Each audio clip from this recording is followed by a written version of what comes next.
Jair Bolsonaro está preso, doente, sob tutela do Estado e muitos deputados e figurões da direita, salvo parcas exceções, seguem em silêncio, fingindo normalidade. Na prisão de Lula teve vigília, deputado, palanque e oração todo dia. Já o Bolsonaro parece ter sido escanteado por seus próprios pares. Lá fora, o mundo já virou a página. A agenda MAGA avança. A China e Rússia recuam e o Brasil de Lula segue falando sozinho e como se ainda estivesse, sei lá, em 2005. E aqui dentro, o sistema briga com ele mesmo. Banco Master, STF, Banco Central, Faria Lima, Dedé e Joesley. Todo mundo disputando poder, influência e proteção. E, não tem mocinho e é vilão contra vilão. A rima foi por conta do nosso querido roteirista, mas eu achei legal e mantive.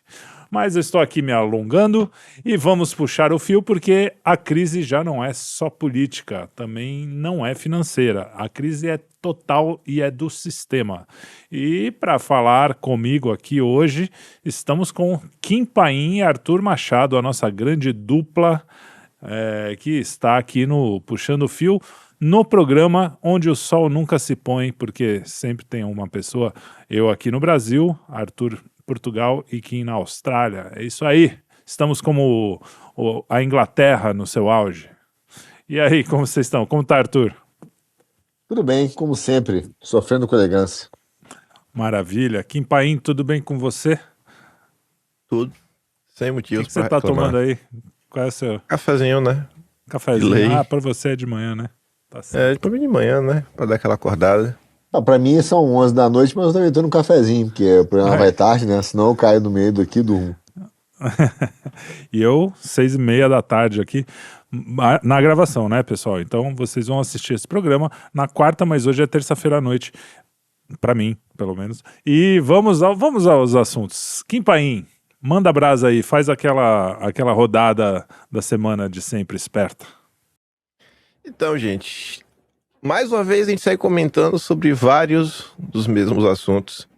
O mais trágico deles, né, o mais triste de todos é o que estão fazendo com o Bolsonaro, né? É tortura semanal, toda semana acontece alguma coisa, às vezes quase todo santo dia, algo é feito contra o Jair, e não só pelas forças estatais, pela esquerda, como agora até setores da direita, né, se regozijam com a tortura que Bolsonaro está sofrendo. A gente deve pincelar algumas coisas sobre isso ao longo do processo. O caso do Banco Master também não sai do noticiário. Da mesma forma que o Daniel Vorcaro pode ter contratado influenciadores para, quem sabe, aí, fazer um meio de campo, tentar melhorar a imagem do Banco Master, criticar o Banco Central, os jornalistas da imprensa, também conhecidos como jornalistas de estimação do André Esteves, não param e soltam aquelas matérias maravilhosas, sem pé nem cabeça, já inclusive falando de crime contra o sistema financeiro nacional, porque teria contratado influenciadores.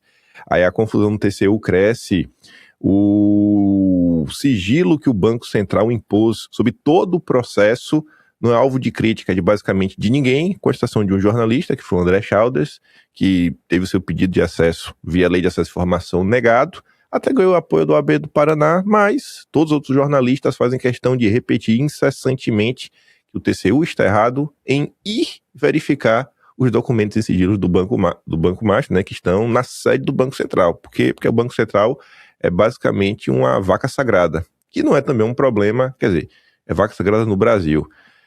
O Galípolo, inclusive, assinou aí uma carta nas últimas horas para todo brasileiro aí que ousa defender o Banco Central vestir com força de vontade, sabe, sem vergonha, um chapéu de otário. E o Galípolo tá lá defendendo o Jeremy Powell, né, que agora pode ser alvo aí, talvez até de prisão, né? O governo dos Estados Unidos está abrindo investigação para cima dele e ele diz que tudo está fazendo, na verdade, é uma grande corrida de fumaça, porque ele não quer baixar os juros, porque ele está tomando decisões técnicas e o Trump não aceita. Então, por conta disso, daí ele está sendo perseguido. E aí os presidentes dos bancos centrais ao redor do mundo já saíram em defesa do Powell. A gente também teve discussões em torno de eleições, o dia hoje foi cheio em relação a isso também, início dessa semana, saiu pesquisa, aí já volta mais uma vez aquela defesa dos apoiadores do Tarcísio, o Tarcísio segue silêncio em relação a Bolsonaro, e aqueles bate-cabeças, né, que a gente acompanha todo santo dia. Então, esses aí foram... Teve a questão também da Venezuela, mais alguns desdobramentos, mais novas informações.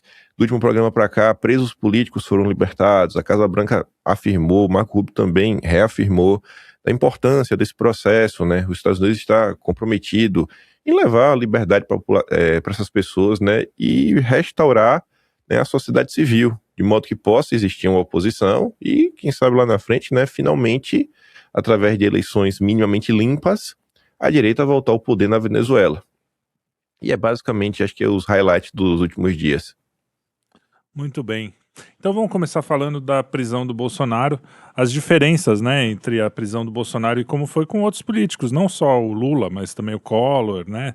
Teve muito político que foi preso e foi tratado a pão de ló ali, não teve todos os pedidos sempre aceitos, né, para principalmente questões médicas. E hoje a gente vê, principalmente em comentários, né, o Kim mostrou no programa dele essa semana os comentários na Folha de São Paulo de uma galera falando, né, tem mesmo, esse cara aí não era a favor da tortura e não sei o quê. E eu fiz até um texto, depois se você quiser olhar lá no X, falando sobre isso, que a gente, quem está defendendo isso tudo, nunca foi a favor da tortura, não faz o menor sentido a gente defender para um ou para outro, tanto faz. Então quer dizer que vocês são a favor da tortura, então, né? E se são a favor da tortura para alguém que defendeu, né, verbalmente, será que vocês também seriam para os traficantes que fazem tortura, por exemplo? Isso é uma pergunta, né? Então esse pessoal muito raivoso aí na internet, a gente fica aguentando e a gente vê as diferenças. Então a gente vê que é vingança. Teve a questão do ar-condicionado, que na primeira vez que eu ouvi também fiquei, é uma coisa meio nada a ver também o barulho do ar-condicionado. Mas quando você vê a situação real, o negócio é enlouquecedor. Quem tem problema com barulho, eu trabalho com música, barulho é uma coisa que realmente me incomoda de um jeito, assim, extremo, e é um negócio enlouquecedor, tanto é que a privação de sono, esse tipo de coisa, era usado, inclusive, pela Stasi, como falou o Hélio Gaspari. Então, Arthur, eu deixo a palavra com você, tinha muito mais coisa para falar, porque esse assunto realmente deixa a gente quase chocado, assim, se é que ainda dá pra ficar chocado no Brasil, mas com a cara de pau, né, com a maldade desses caras fazerem com o Bolsonaro, que por mais que você não goste dele politicamente, não é uma coisa que se faça a um ser humano, né, enfim, que tá lá injustamente, né, inclusive. Eu acho, Ted, que no Brasil se desenvolveu uma espécie de satisfação sádica que virou quase como uma política institucional, né, no Brasil. E o Bolsonaro virou um alvo muito grande desse sadismo que se desenvolveu no Brasil. Eu diria até, eu falei isso hoje, né? Eu vi umas menções no Twitter falando assim: Arthur, pega os seus contatos aí, aproveita que você tá fora, fala que o Bolsonaro tá sendo torturado. Eu falei, eu já tô falando isso há um tempo, que com o que eu posso eu falo, que eu não sou um cara tão com esse poder tão grande midiático assim e tal, né? Eu falo, e para as pessoas que eu converso, elas têm se assustado com as histórias, entendeu? Elas têm se assustado sim com as histórias. Claro que se tivesse um cargo público ia ser diferente, você tem mais poder ainda para falar, né? Mas enfim, não é o caso. Então, mas existe, e eu estava comentando isso hoje à tarde, que essa galera, hoje, eles conseguiram transformar o que eles falam tanto do ódio, ódio, ódio. O ódio no Brasil nem é mais um sentimento, é uma prática social. Já virou uma prática social. Em alguns momentos na rede social, é até quase que um mecanismo de defesa, ou de extrapolação, né?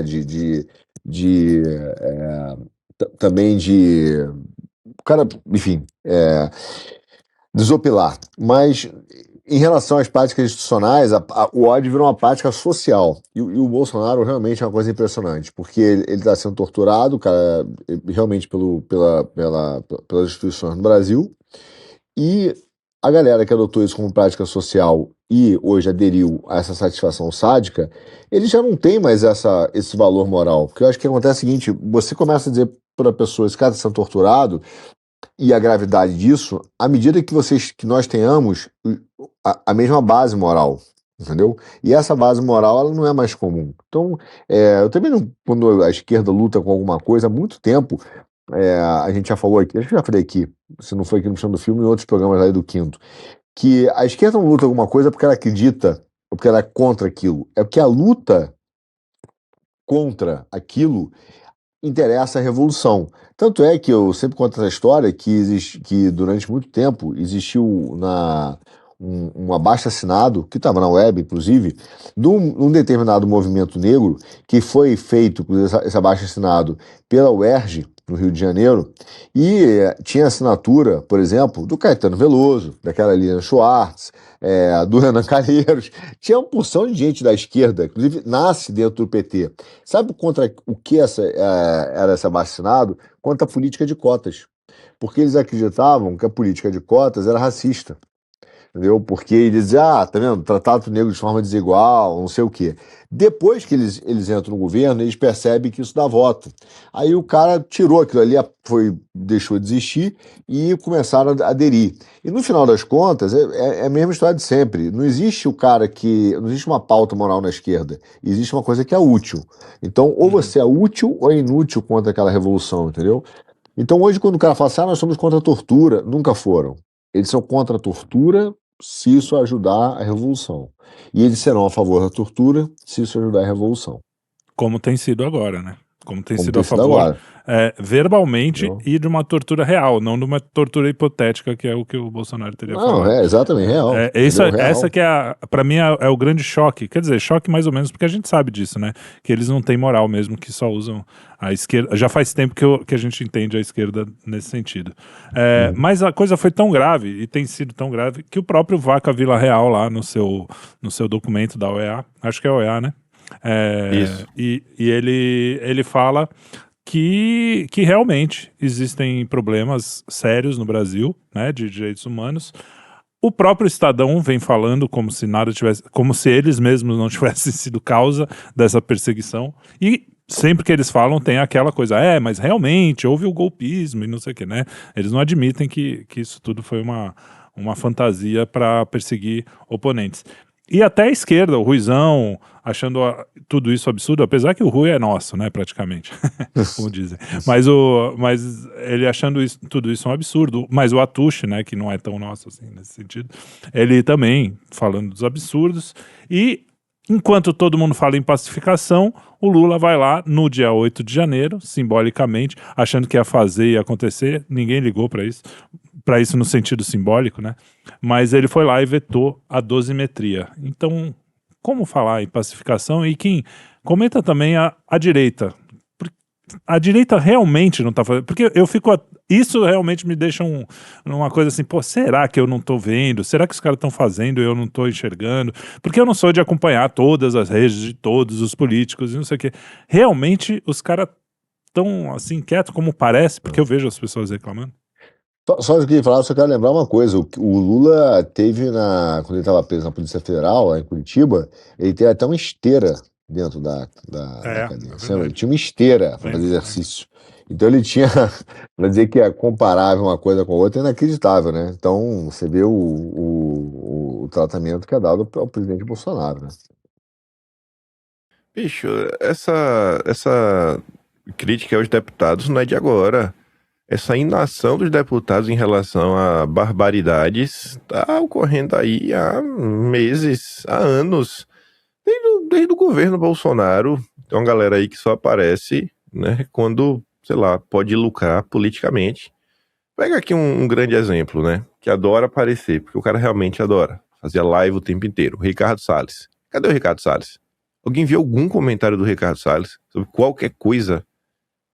O cara tá absolutamente calado assim, braço cruzado, tu nem aí, né, comigo, sabe? Se lasca aí, irmão. Se lasca aí, tá nem pra nada. E ainda tem gente que vai falar que é justo e ainda vão querer colocar alguma possível culpa em Bolsonaro por ter, sei lá, traído o Salles, que tem uma aula da direita que adora falar isso. Mas você pega o restante também, você vê o quê? Nada acontecendo.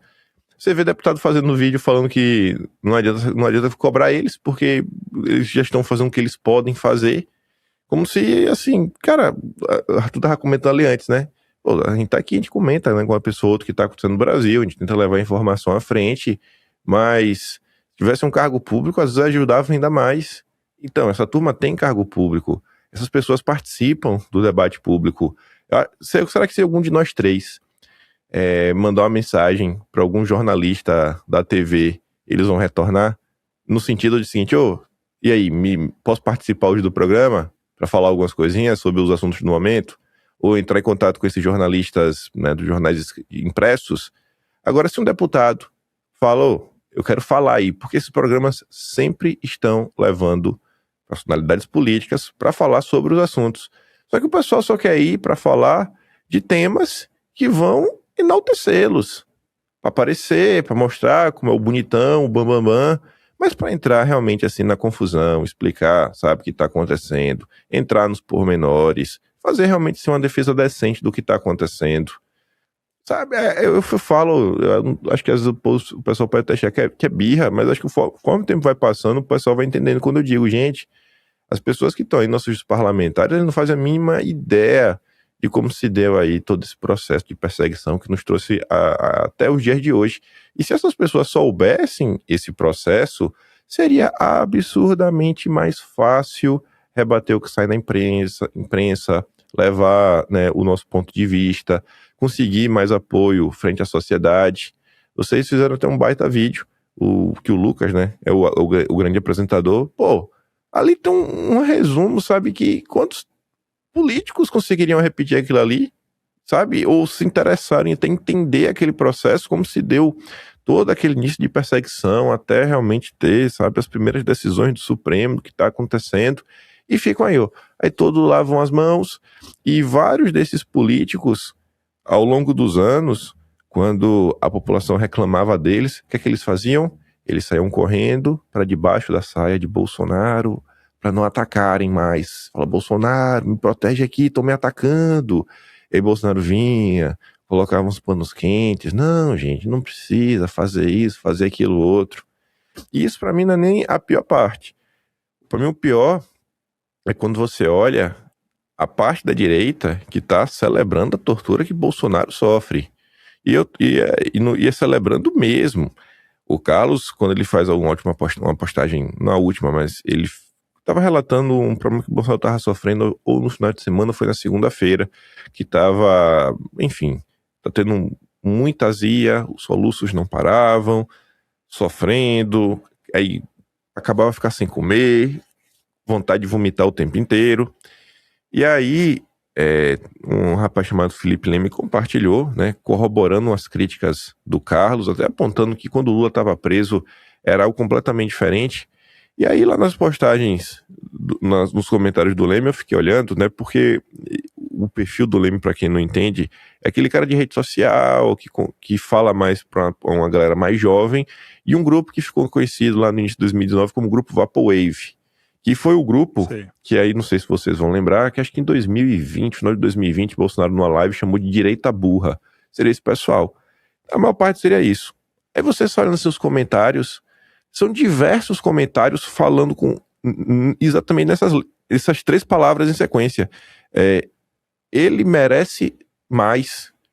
Ele merece mais. Ele mereceu, sabe? Ele tem que sofrer mesmo.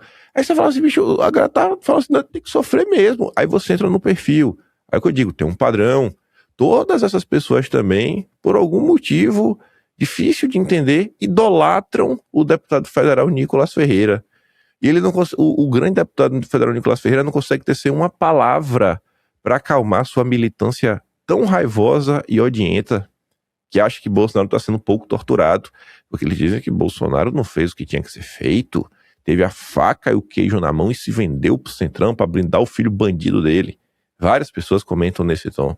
Diferente do Nicolas, um grande herói da resistência. Cara, você devia explicar para as pessoas o que está acontecendo. Aí você pega outro exemplo, Silvio Grimaldo. Esse tem uma certa blindagem dentro da direita.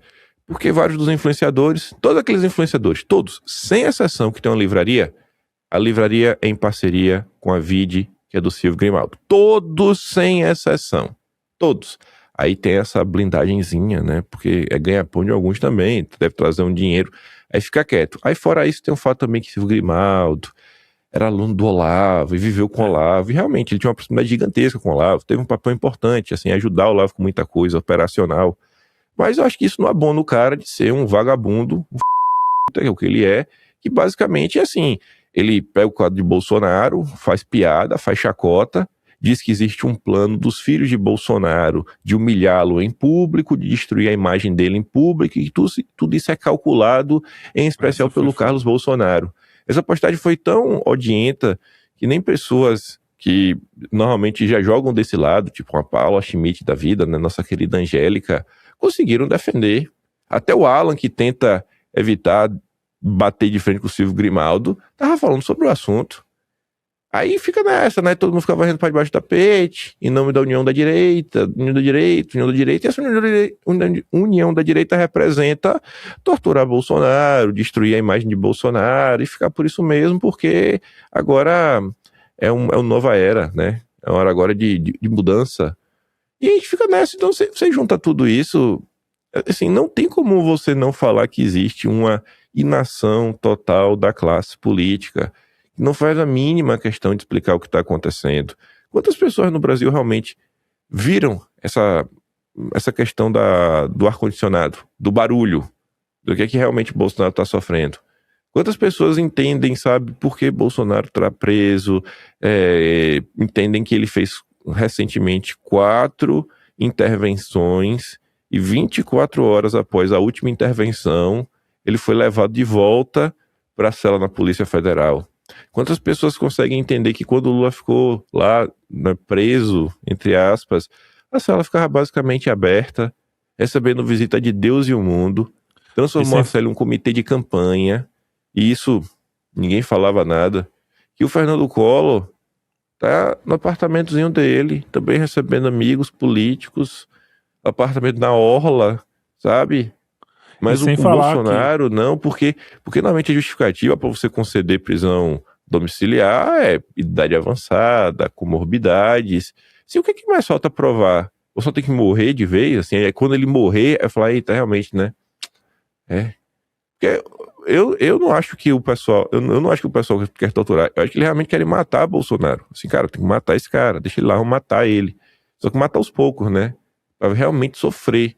E é um sofrimento, vocês perguntam, cara, a troco de quê? Aí corta porque o Arthur tava falando. Tem pessoas na sociedade que eu não vejo nenhuma possibilidade de você ter algum tipo de diálogo. Porque eu sempre falei, né? Eu só tenho um critério para saber se a gente pode conversar ou se a gente vai ser inimigo de vez. Você apoia a perseguição? Aí fica um bando de idiota. Eu postei o vídeo do Ruizão falando que é um absurdo que tá falando com o Bolsonaro. E o Ruizão ainda fala, o que aconteceu com o Bolsonaro será de responsabilidade do Estado, Bolsonaro vai virar um Marte. Aí vem vários fãs do Nicolas me atacar, eu não consigo entender porque todo mundo é fã de Nicolas. Aí os fãs do Nicolas vêm me atacar falando que eu estou normalizando o comunismo dentro da esquerda. Aí eu falo, peraí, pô, você tá trazendo um recorte de 2 pessoas da esquerda mostrando de forma clara o que está acontecendo com o Bolsonaro, que deveria servir aquele alerta de, olha gente, até a esquerda reconhece as barbaridades contra o Bolsonaro, porque é um tipo de argumento que é muito utilizado, né? Quando até o seu adversário vê que tem algo errado, é porque a coisa já passou demais do ponto. Não, mas isso acontece. Só que essas mesmas pessoas não falam nada do Silvio Grimaldo, que está se regozijando com a tortura que Bolsonaro sofre. E aí? Eu tenho que odiar o pessoal e amar o Silvio Grimaldo? Que celebra a tortura? É isso, sabe? É isso que se tornou a direita no final do dia? Então, assim, é um bando de gente que só faz repetir chavão, repetir chavão, repetir chavão. Tudo é a luta contra o comunismo. Deve ser o Foro de São Paulo que está por trás da prisão de Bolsonaro. É o Foro de São Paulo que deve estar por trás de Alexandre de Moraes. E tudo é o Foro de São Paulo, tudo é o comunismo. As pessoas não conseguem dar um passo para frente em relação a nada, né? Já tem alguma pauta aí que é minimamente aceita, talvez seja fácil de vender para a maioria da população, e a maioria da população sempre, né, é mais alheia ao que está acontecendo, e a gente fica nessa, né, no eterno loop, tentando, né, enxugar, não sei nem se enxugar gelo, porque a coisa realmente, às vezes, nossa, você realmente perder a paciência. Outro dia até me perguntaram, você não acha que é meio ruim ter meio que rompido com todos, né, os grupos, canais de direita, e cada dia que passa, eu já tinha dito que eu não acho ruim não, eu tenho mais convicção, falei, ainda bem que eu não sou amigo desse pessoal, porque tá junto de gente assim, eu ia botar minha cabeça no travesseiro de noite, eu não ia conseguir dormir, né, Eu ia falar, cara, o que é que eu tô fazendo de minha vida, bicho? O que é que eu tô fazendo de minha vida, né? Tratando com respeito um bando de salafrário aí, como essas pessoas.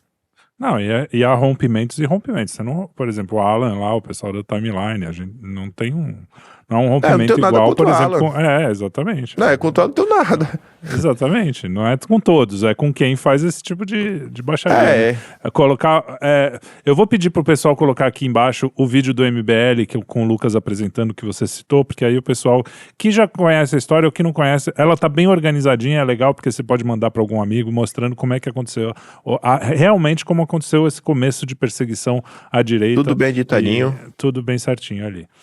Outra coisa que você nem falou, aconteceu tanta coisa que a gente esquece de falar, coisas bizarras, de coisas graves. Você nem falou, quando você falou que o Bolsonaro sofreu várias intervenções cirúrgicas, né?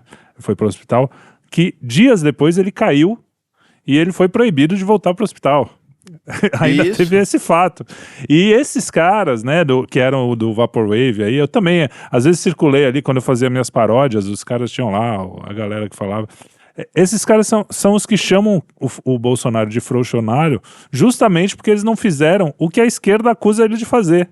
Ele não deu o golpe. Eles queriam que ele tivesse sido mais ditatorial. O cara não foi e eles reclamam justamente disso, enquanto a esquerda diz que ele foi ditatorial demais. Ou seja, né? O problema pra mim não é esse, o problema pra mim é o desejo do impossível. Não deu. Que golpe imbecil. Sabe, assim, as pessoas não têm a mínima ideia de como acontece funciona, um golpe de Estado, o pós-golpe de Estado. As pessoas até hoje acham que realmente 1964 foi para levar o Brasil do comunismo. Pelo amor de Deus, pô. A gente deve falar já de Banco Central, CVM. Isso tudo foi criado pós-64. Isso fazia parte do golpe de 64. Essas ideias já estavam sendo gestadas há anos antes. Então a matéria do Fiuza de 2008. Não, a matéria... Não lembro se a matéria é dele ou se a matéria cita o Fiuza. Que o Fiuza faz uma espécie de... Como é que... Quando a pessoa morre que você faz o tipo um mini... Obituário. Obituário. Ele faz tipo um obituário do Jorge Melo Flores. E aí contando, né? E aí junta isso com alguns trabalhos que foram publicados assim, em termos de academia, mostrando que só foi possível criar Banco Central, CVM, fazer diversas mudanças em diversas leis, remessa de lucros posterior e tudo mais, porque tudo isso já estava pronto. E a maior parte saiu da cabeça do Melo Flores, com o Bulhões, acho que Otávio Lucas Lopes, o Simonsen, o não Roberto Simonsen, o Mário Simonsen, o Roberto Campos, e uma nata podre lá toda do IPES, né, do Instituto, do Núcleo Golpismo Brasileiro. E aí o pessoal acha que não, o Bolsonaro ia chegar ali, ia dar uma ordem, aí ia fazer o quê? Aí o exército ia prender o Supremo, tá, aí depois ia fazer o quê? Aí a PF ia cumprir todas as ordens de Bolsonaro, aí a Globo ia botar o rabinho entre as pernas, né, não ia ter nenhuma reação internacional, os bancos iam tratar tudo na maior normalidade do mundo, o mercado financeiro também, e pronto, o Brasil encontrou a paz. Né, o crime organizado também ia ficar de boa, né, assim, algo simplesmente, assim, era só ter feito isso, estava tudo resolvido, né? Assim, é surreal. O Biden ia apoiar. O Biden ia apoiar, sabe? O Biden é igual apoiar. a Venezuela. Você vê na Venezuela agora, com apoio, inclusive militar, os caras estão tendo dificuldade. Você capturou o Maduro, mas todas as instituições foram aparelhadas ao longo dos anos. Aí você acha que não, a gente capturou o Maduro, agora a gente é o dono da Venezuela. O Trump, assim, o pessoal falou, o Bolsonaro não seguiu os conselhos do Olavo. Não, eu acho que ele acabou seguindo, porque Trump tá fazendo exatamente o que o Olavo disse, né? Que se você coloca a cereja no bolo, não significa que o bolo é seu. Então, assim, beleza, tirou a cereja que é o Maduro. Você botou outra cereja, o bolo não é seu. E o Trump sabe disso. E vem olhando no que eles estão chamando de realismo flexível, o que é possível de fazer e de ser feito, né? Para ir trazendo um pouco de melhoria pro povo.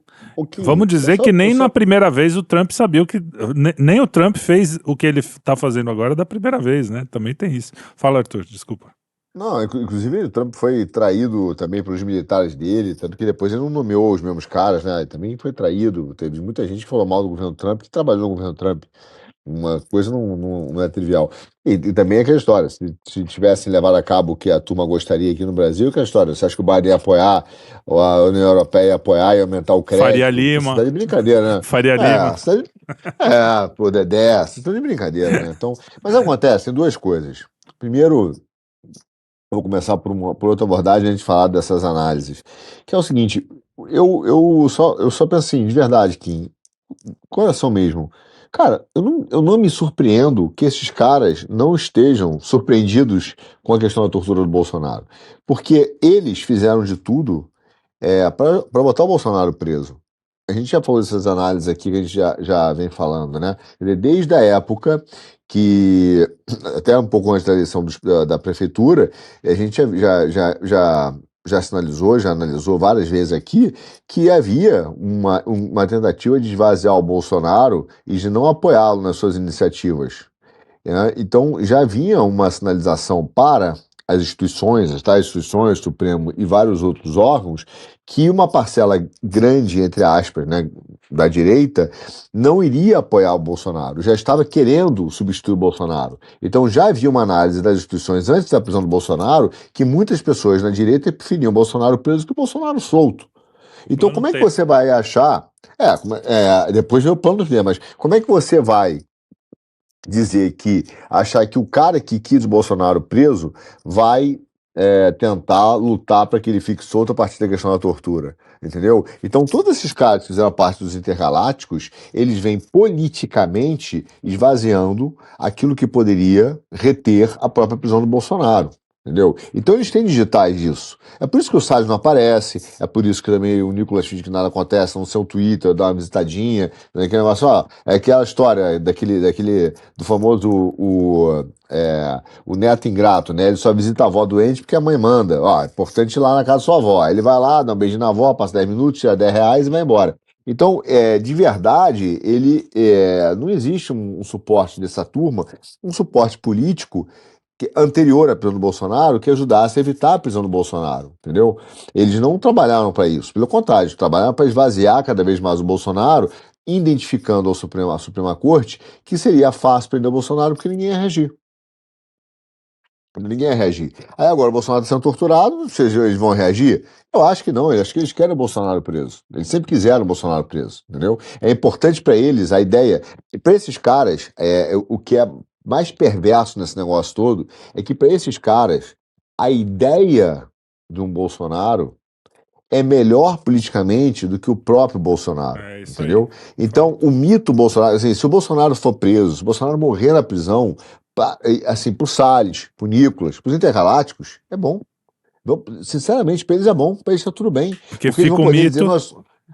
fica o mito, fica a ideia, vai chocar a população, vai gerar aquela ideia Bolsonaro e eles vão continuar a vida deles. Eles não estão preocupados com o ser humano Bolsonaro. Então, essa é uma realidade duríssima. Então, aí eles se escondem na união da direita, entendeu? Ah, não podemos falar isso porque vai desunir a direita. Eu falei, cara, o cara está sendo torturado, você tá tudo bem, entendeu? Então, assim, para eles existe um projeto de poder. Então, a ideia Bolsonaro é mais importante que o Bolsonaro, entendeu? Tanto que é por isso que eles, no final das contas, e aí tem um lado, o que tem por trás do comentário do Silvio Grimaldo, Kim? O que irrita o Silvio Grimaldo quando o Carlos posta as fotos? Porque para eles, a ideia de um Bolsonaro torturado, morto, porém forte, é importante.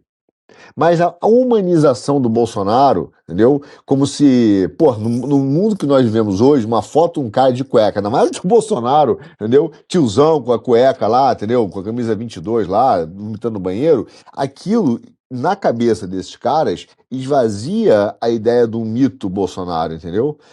Humaniza o presidente, mostra o ser humano, mas não o mito político. Então esses caras, isso incomoda. Por isso que ele ataca lá o Carlos. Porque ele sabe que no final das contas ele vai assim, pô, cara, peraí.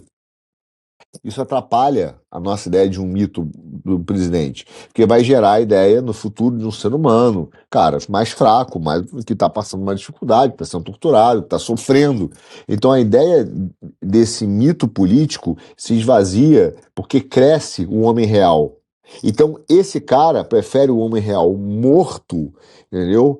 Mais o mito vivo político do que um homem real vivo e solto com o mito esvaziado. Então é por isso que eles reclamam das fotos. Por isso que ele falou, cara, você não pode mostrar a foto do Bolsonaro vomitando, do Bolsonaro aberto, do Bolsonaro fazendo isso, fazendo aquilo, aquela mensagem que depois ele apagou, porque a repercussão foi péssima para ele, entendeu? Esses caras vivem da encenação. Então ele tenta a repercussão, se a repercussão não for boa, eu apago o post e fiz que me arrependi, entendeu? Então, a primeira coisa é essa, esses caras preferem ele assim. Por esse motivo político. E a segunda é que aí falta, para mim, nesse todo que você está falando, dos vaporwavers e dessa galera, é o seguinte: o problema de você fazer uma análise da situação e você ser um intérprete do mundo é que você não tem a obrigação com a realidade do mundo.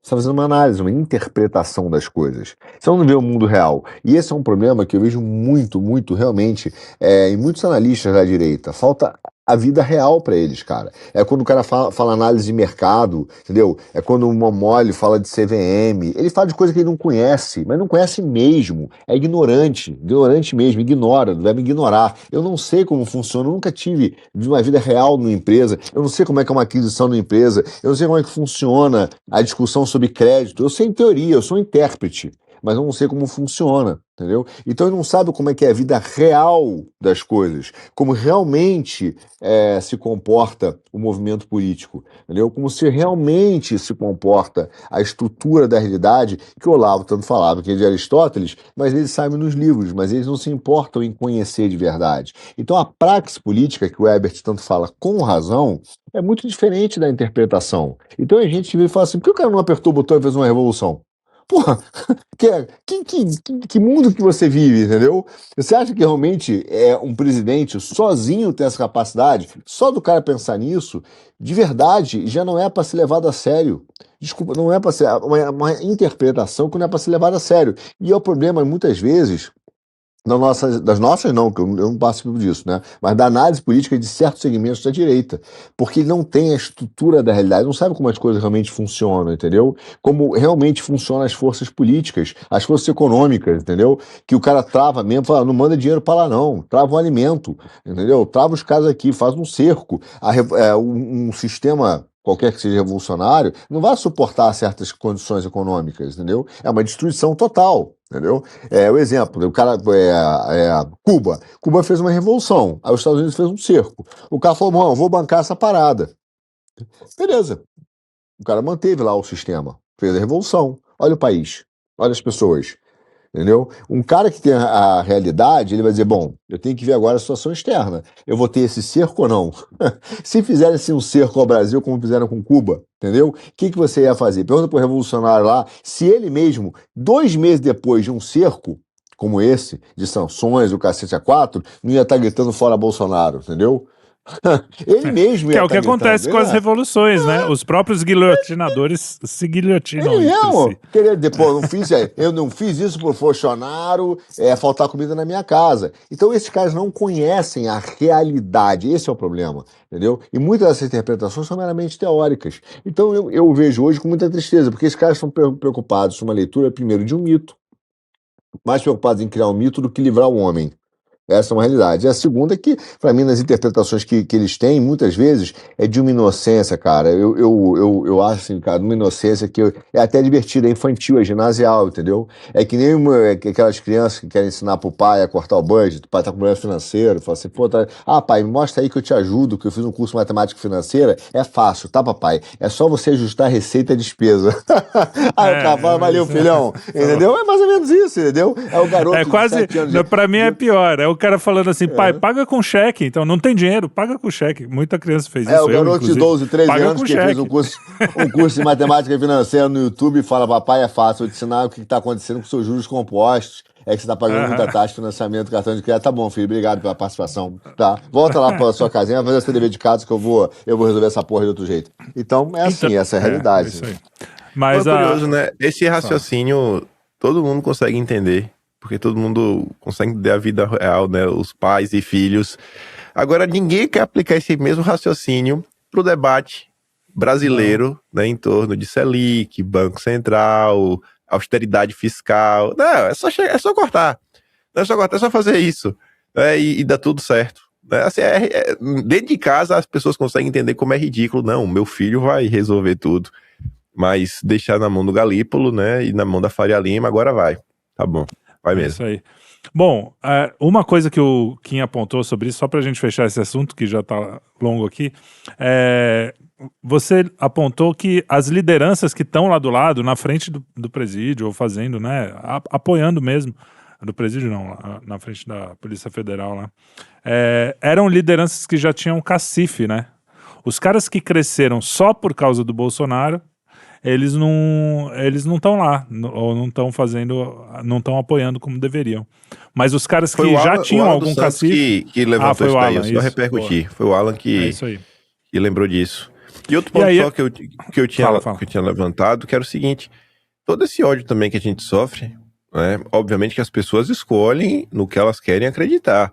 Mas quem cria esse cenário, que eu bati muito na tecla em vídeo, que é quando mostro alguns comentários que a gente falou muito da direita, mas quando a gente olha para a esquerda, para o centro, é a imprensa brasileira. A imprensa brasileira tem um papel crucial na desumanização de Bolsonaro e na transformação dele, para algumas pessoas, numa espécie de monstro que tem que ser morto e torturado.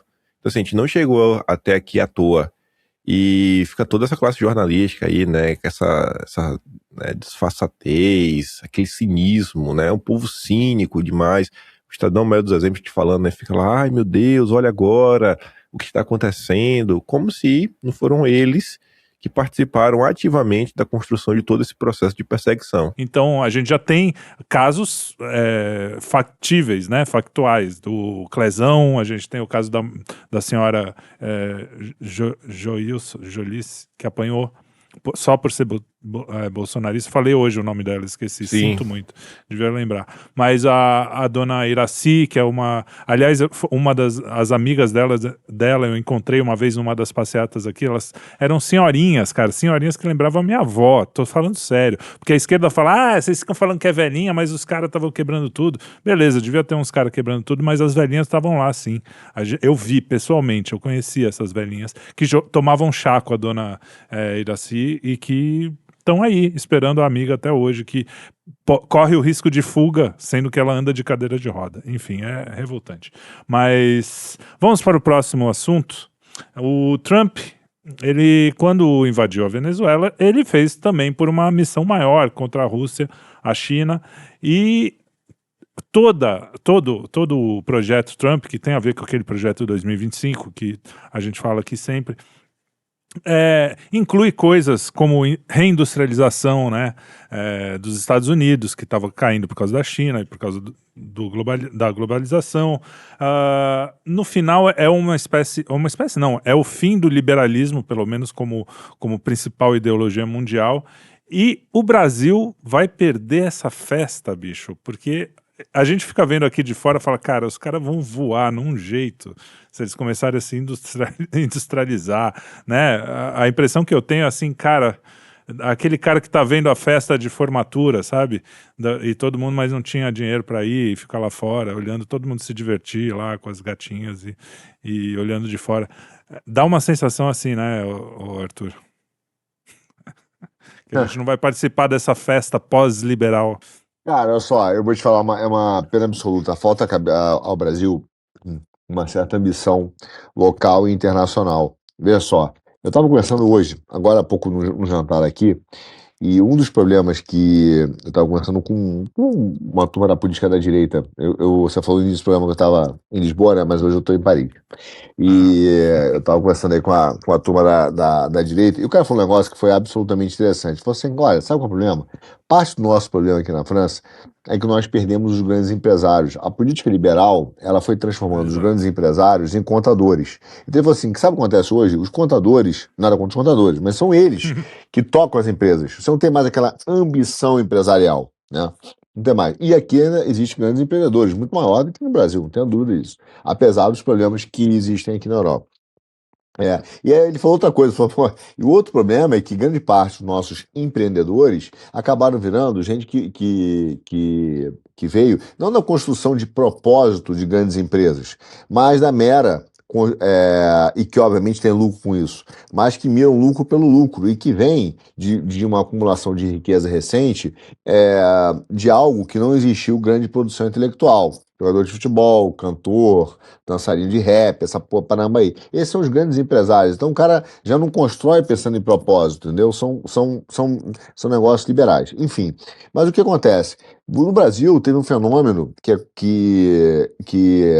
foi a destruição de algumas empresas brasileiras. Entendeu? E a gente sempre fala disso. Uma coisa, tudo bem, o cara teve uma conduta de corrupção. Prende o cara, mas a empresa não. Imagina hoje, se você tivesse o Brasil tivesse a tecnologia de grandes empreiteiras como nós já tivemos da engenharia civil, da construção civil, podendo construir na Venezuela em competição com as empreiteiras americanas. Sabe o que acontece hoje? Quem constrói hoje no Brasil não são mais as grandes empreiteiras brasileiras. Hoje você tem as espanholas, algumas francesas, que entram no Brasil e tomaram o mercado brasileiro. Né?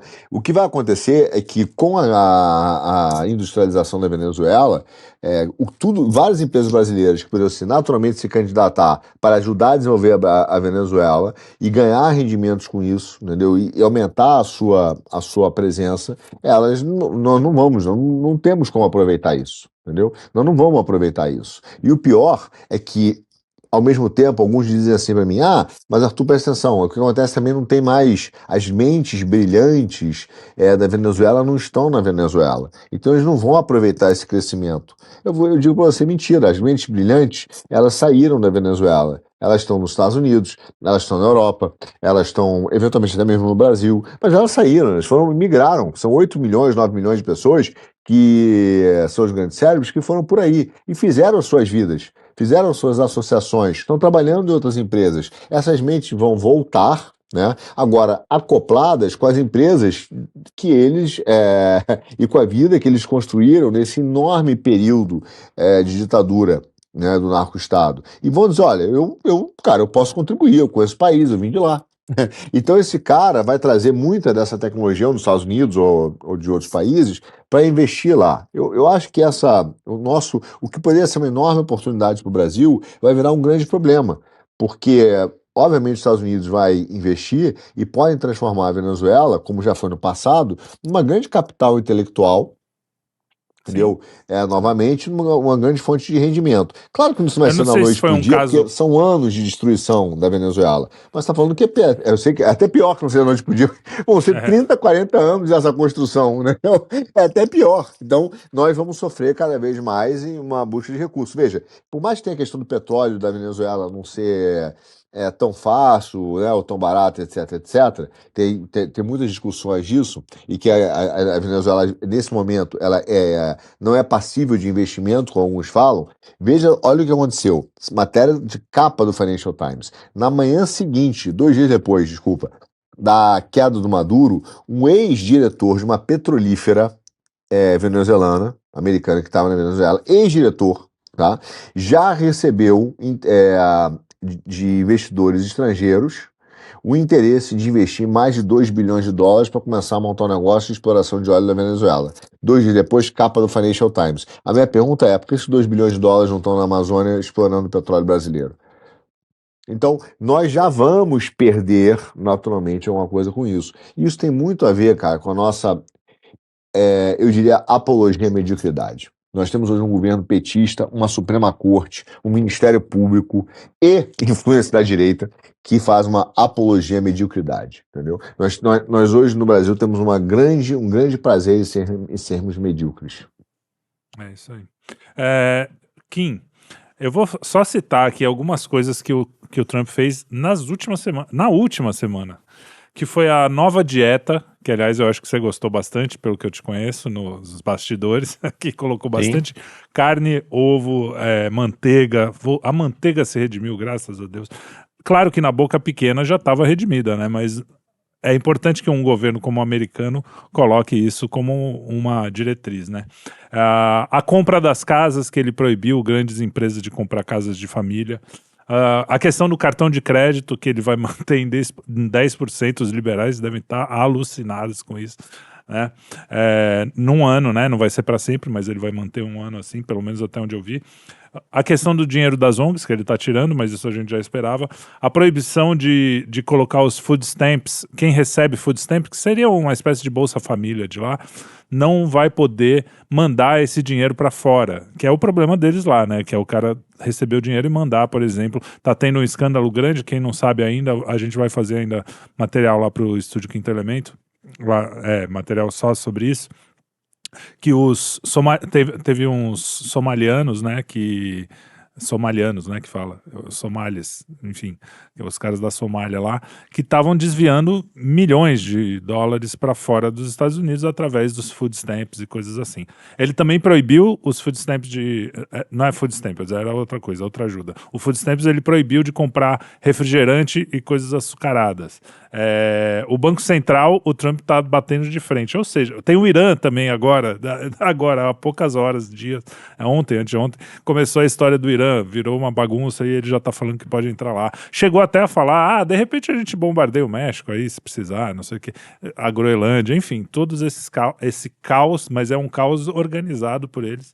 E a gente aqui no Brasil, com um monte de coisa lá no Congresso americano, por exemplo, eles podem abrir investigação sobre a presença da China na produção agroindustrial no Brasil, punir países que estejam comprando petróleo russo, como é o nosso caso, com 500% de tarifa, e 25%, peraí, deixa eu ver direito aqui para não falar bobagem, a todos os países que comercializam com o Irã, que também é o caso do Brasil. Ou seja, mais exemplos de que eles estão começando a ir para o lado certo e o governo Lula, tá puxando para o outro lado. E aí? Não é só o governo Lula, né? Infelizmente. Verdade. Generalizado. Eu acho que tem que pegar isso daí e voltar pro outro lado que a gente tava comentando. Falando, por exemplo, inclusive da queda dessa ordem liberal. A direita brasileira reclama do Lula. Beleza, mas e a direita brasileira? Tá disposta a fazer a mesma coisa?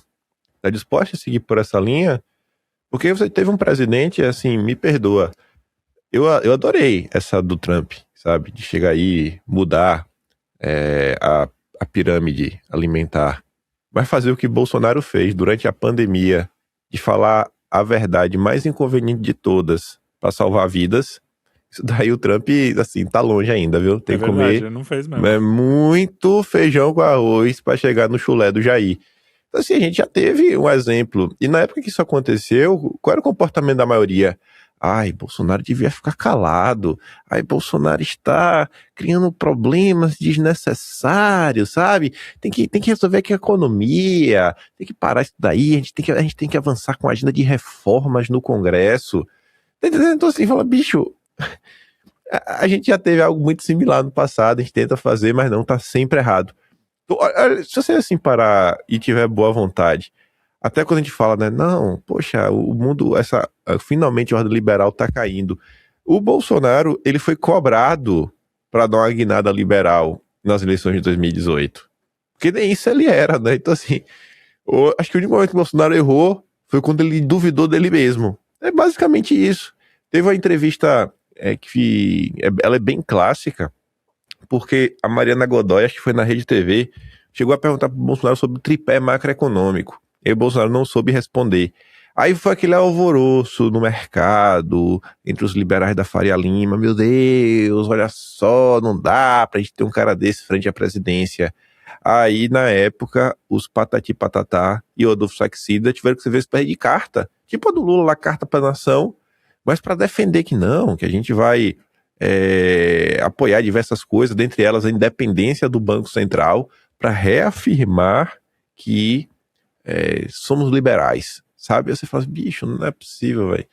A gente fica preso, a gente realmente está preso num modelo de ideias que é impossível de ser questionado. É isso? Não dá para questionar, a gente tem que viver nesse consenso, assim, eterno.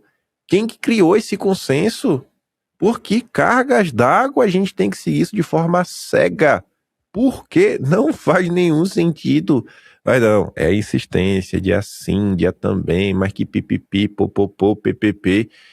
Aí eu olho assim e falo, velho, não é possível, bicho. Não é possível uma coisa dessa. Mas a gente tá preso nisso, dia após dia, mês após mês, ano após ano.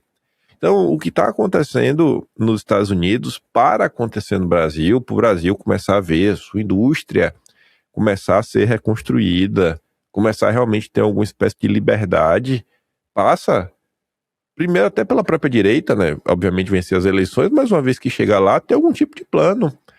Esse final de semana, até fiz um dossiê, foi um texto que eu tinha lido uma parte do texto, na verdade um discurso do Roberto Simons, eu não tinha lido ele por completo, porque na época eu só estava interessado em ver a parte do Alexander Hamilton, porque o Lorenzo certa vez me falou, cara, quando os Estados Unidos saíram da crise de 29, eles basicamente implementaram muito do que o Hamilton falava. É como se toda vez que isso foi curioso, porque quando o Lorenzo me falou isso, acho que foi bem antes aí até da eleição do Trump e tudo mais.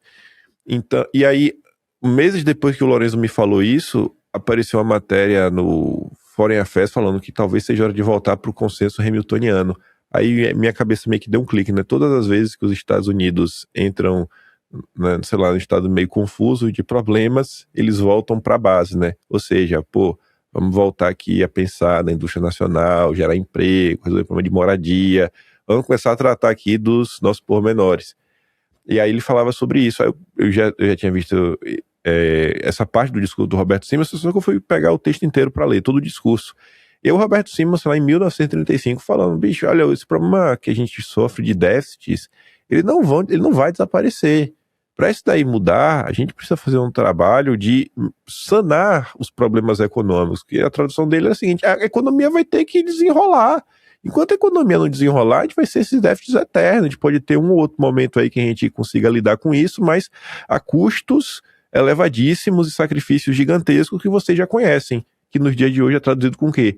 Cortes no BPC, no Bolsa Família, de programas, né, para as camadas menos favorecidas, aumento de impostos principalmente para a classe média, e também para pobre, que é muito imposto direto que é cobrado, taxa da Shopee. Então, assim, isso foi alertado em 1935. E se o Brasil tem uma indústria, até o Olavo fala isso, muito se dá por conta do Simonsen, que conseguiu influenciar até o próprio Getúlio Vargas, que o Olavo disse que você poder reclamar de mim é uma coisa do Getúlio Vargas, mas falar que ele atrapalhou a industrialização e o capital nacional, se tem alguma coisa foi por causa da era Vargas. E a gente corta para a direita brasileira. Ai de você que olhe para o governo Vargas e ouse sair da narrativa de que Vargas foi um ditador e tudo mais. Ai de você que ouse tentar analisar algum outro campo de, sei lá, meio ambiente, saúde, relações internacionais. Não, você tem que ficar preso e se limitar a ficar repetindo incessantemente que Vargas é o fascista brasileiro que censurava todo mundo. Se você for além, tentar entender um pouco além, quiser saber quem foram os ministros, quem foram os intelectuais da época, você tá errado. Porque o consenso da direita não permite. O Thomas Juliano vai lhe pegar. O Silvio Grimaldo também. Não, o Flávio Morgenstern, o mão mole, Ave Maria. Ele vai vir pra cima de você, rapaz. Você vai ser duguinista. Então, assim, a gente sofre um problema crônico, né? É um processo de imbecilização avançado. Né? O imbecil coletivo que o Olavo tanto falava, uma grande parte acabaram sendo os alunos dele. Porque você conhecer aliás, especialmente um personagem como o Getúlio, né? O Getúlio não é sempre, desde que eu nasci, eu ouço falar que ele é uma pessoa muito complexa, ele era ambíguo, né? Ao mesmo tempo defendia uma coisa, depois outra coisa contrária. O primeiro governo dele foi muito diferente do segundo. Tem vários elementos que as pessoas colocam realmente, que nem você falou na caixinha. Pô, meu avô era um bom homem, era um cara legal. E ele gostava muito de Getúlio Vargas. Ele não era um cara que defendia perseguição política, ao contrário, ele era um cara que queria liberdade, não sei o quê. Então, alguma coisa deve ter ali, né? Enfim. E quando você fala do Hamilton, é interessante, porque eu baixei os Federalist Papers recentemente, porque eu quero dar uma olhada. Eu não sei se eu vou conseguir encarar aquele negócio, porque é antigo e tal, mas eu vou pedir ajuda do ChatGPT se for muito complicado. Mas, entre outras coisas, justamente ele defendia um governo federal forte, né? Entre outras coisas, eles defendiam essa coisa da industrialização, não nos Federalist Papers, mas nas ideias dele, em outros lugares. Então, assim, não é nada também novo e nada que não tenha dado certo, porque deu muito certo, né? Os Estados Unidos viraram o que eles viraram e hoje são a maior potência do mundo. Arthur, tá contigo. Pode ir. Aliás, se você já falou o suficiente sobre Trump e Estados Unidos, pode finalizar, mas já faz o gancho aí que o Kim falou, com a Faria Lima e com o escândalo master que a gente tem aqui, com o nosso sistema que a gente adora falar, porque realmente, né, aqui é o oposto, eles são os financistas e não querem saber de industrialização, só atrapalha o projeto deles. E a gente tem esses escândalos e mesmo com tudo isso, os liberais continuam falando, não, mas temos que manter tripé macroeconômico, aquela pataquada toda. Manda brasa.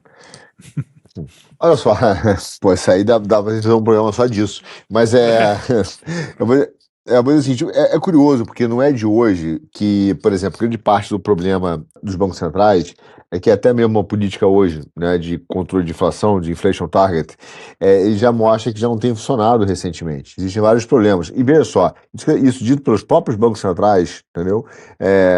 Europeus e americanos. Os próprios bancos centrais europeus e americanos têm discutido o próprio modelo, que não funciona. Só que falta honestidade desses caras, porque eles fingem que existe um modelo que é científico, indiscutível, que funciona para sempre, entendeu? E também, e fica falando da defesa do Banco Central, mas, por exemplo, quando o Banco Central, né, os superliberais, o que é mãe invisível do mercado, o espírito animal, quando os bancos quebraram, nenhum deles reclamou em 2008 que os governos entraram para resgatar o Citibank, por exemplo, e dando dinheiro para o Citibank, e vários outros resgataram com o dinheiro da galera. Eu, por exemplo, diria o seguinte, se você é um cara super liberal, né, o que deveria ser feito? Deveria ter sido comprado transferência de controle dos bancos com problema, recuperação dos bancos e depois venda com lucro. Não é assim que os caras gostam de fazer? Não é assim que o Dedé trabalha? Entendeu? Mas não foi o que foi feito. Não foi o que foi feito. Então, quando os caras entram para salvar os bancos, aí não existe espírito animal, não existe mãe invisível no mercado, né? Existe a necessidade de se manter o sistema bancário, etc, etc, etc. Então, esses caras são cheios de incongruências, eles são cheios de cinismo, entendeu? E de hipocrisia o Trump deu um nas exemplo, análises deles. O Trump deu um exemplo lá nos Estados Unidos, é igualzinho, né? Porque ele fala, o Banco Central quer independência, mas na hora de reformar o prédio com 300 milhões de dólares, sei lá quantos, eram muitos milhões, aí eles pedem pro governo, né? Pô, que independência é essa? A gente paga a reforma. Foi você eu fiz isso aí. Eu fiz esse tweet hoje, 2 pontos. Aí um cara falou assim, mas quem que vai pagar a reforma do Banco Central que é independente? Pô, tem que ser o cara. São 2 bi. Veja só, o cara tem a cara de pau, ele vai gastar 2 bi de dólar. 2 bi de dólar num prédio, cara. Não, 2 bi de dólar, 2 bi e meio de dólar num prédio, entendeu? Só que o problema não é esse, o problema é que ele também mentiu pro Congresso. Então dizer que o Banco Central é independente, por exemplo, quando agora o Banco Central, no início de janeiro, o Fed, entendeu, fez um socorro, porque o Fed falou o seguinte, não, nós estamos apertando a política monetária, não vamos fazer nada, não vamos manter a política monetária. E de repente ele entra e mudou a agenda dele e mandou 40 bi, entendeu? De recompra de título público para os bancos, injeção dos bancos indireto, aí não tem mão invisível no mercado, 40 bi. E por quê? Porque a economia começou a ter um problema de crédito. E aí os bancos falam assim, precisamos de dinheiro. Aí ele pede para os caras injetarem, para o governo injetar para poder salvar o crédito, que é o spread bancário, entendeu? Quando, por exemplo, o Banco Central, os Estados Unidos agora, o Trump fala, e vai ser o próximo assunto da economia, provavelmente dessa semana, que vai ser depois de amanhã, né, sexta-feira, não percam, eu começo dizendo que o Trump resolve falar assim, tá bom, vocês estão brincando comigo, então, gente, eu vou botar um cap aqui, ó, na taxa do cartão de crédito, que é o maior negócio dos bancos. Aí os caras falam, não, peraí, Trump, vai devagar, não pode fazer isso, é coisa de comunista, não sei o quê. Mas por quê? Porque o spread é gigante, entendeu? A margem é enorme. E isso existe um problema de destruição de valor nos Estados Unidos. Enfim, eu vou falar um pouco disso. Mas a questão, cara, é que existe esse cinismo. E o problema é que a política liberal, para ela dar certo, ela sempre precisou de 2 coisas. Ela precisou dessa globalização.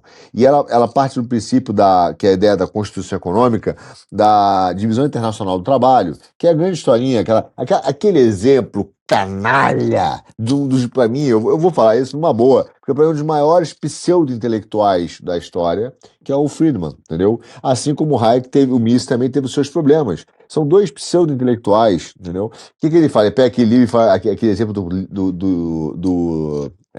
lápis, Do né? lápis. Ele fala assim, Eu esse gosto desse lápis exemplo. é, Esse exemplo é bom, pô.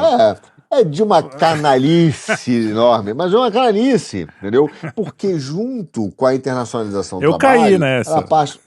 Todo mundo cai, porque o problema do exemplo, o problema da canalice é isso mesmo, porque ela é um exemplo simples, fácil de entender e falso. É só isso. É óbvio, mas assim, qual o problema? Que depois a gente fala, não vou entrar na parte teórica, mas assim, o problema com o liberal é que ele precisa da internacionalização do trabalho, mas ele também precisa da distribuição internacional dos recursos. É por isso que ele fala que o ouro não pertence ao Banco Central da Itália, pertence à União Europeia. O ouro italiano pertence à União Europeia.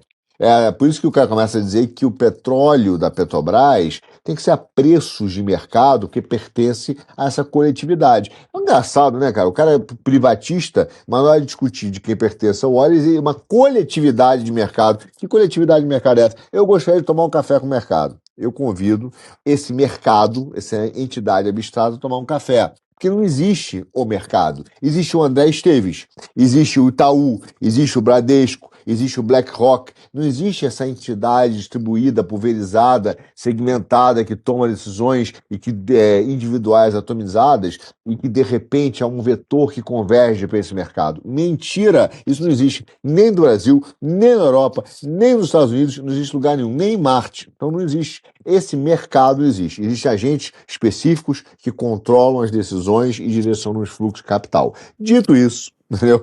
Falamos agora da questão. Inclusive, quando o cara, veja, existe a pressão do Trump em relação a uma questão específica, já existe essa notinha aí correndo dos bancos centrais independentes, porque existe uma defesa de um pensamento liberal, entendeu? De um pensamento liberal que é rentista e que foi um grande problema a partir de 1990, que é a ideia de que você pode construir uma economia apenas com o domínio das taxas de juros, que foi contra isso que a China se levantou, entendeu? E começou a formar engenheiro. E parte do problema dos Estados Unidos hoje é que essa política de rentismo liberal não formou mais engenheiro, entendeu? Formou só contador. Então o problema é que hoje, sim, nós enfrentamos no mundo é que nós temos uma batalha entre uma indústria de contadores, administradores, que não sabem criar nada, contra uma indústria de engenheiros que sabem criar. E esse é um problema, e isso é o que afeta os liberais. Entendeu? Então, assim, eu acho que eles são cheios de contradição. Você vê que eles adoram publicar textos acadêmicos e sair correndo, entendeu? Volta e meia eles falam assim, o cara não entende nada de economia. Então tá bom, vamos discutir economia na prática, porque talvez ele saiba muito sobre a teoria do Mises, porque ele leu, mas eu te digo como funciona na prática. Porque eu já tive o prazer de trabalhar, né, com o Daniel Dantas, eu conheci a galera do Pactual, entendeu? Eu conheci os ex-donos do Pactual, o ex-dono do Pactual, Eduardo Plástico, foi meu chefe. Eu conheço. Então, cara, senta comigo aí, velho. Eu conheço os caras como funcionam todos. Sentem comigo a hora que eles quiserem. Vamos discutir economia. A economia, como o nome já diz, real, como ela funciona. Mas não como ele acha que funciona. Como ele fala assim, não, porque Mises, enfia o Mises no rabo, porque é tudo papo furado. Desculpa, é tudo a papo mão furado. boba, a mão boba invisível entendeu? do mercado que está sempre passando a mão na sua bunda. Basicamente é isso. Me diz que me fala qualquer empresa do Brasil que eu digo como ela funciona. Então, assim, não vem com esse papo. Então, assim, essa conversa é uma conversa que ela não tem dados da realidade, não funciona na prática, entendeu? Então, veja o que acontece hoje. Quando o cara vira e fala assim, não, a autonomia do Banco Central é importante, o que está acontecendo hoje é um absurdo, que o Master é sem vergonha, e quem defende o Banco Central está ganhando, quem ataca o Banco Central. Veja o que esses caras estão defendendo. Esses caras estão começando uma versão 2.0 dessa indústria de perseguição que nós sofremos hoje.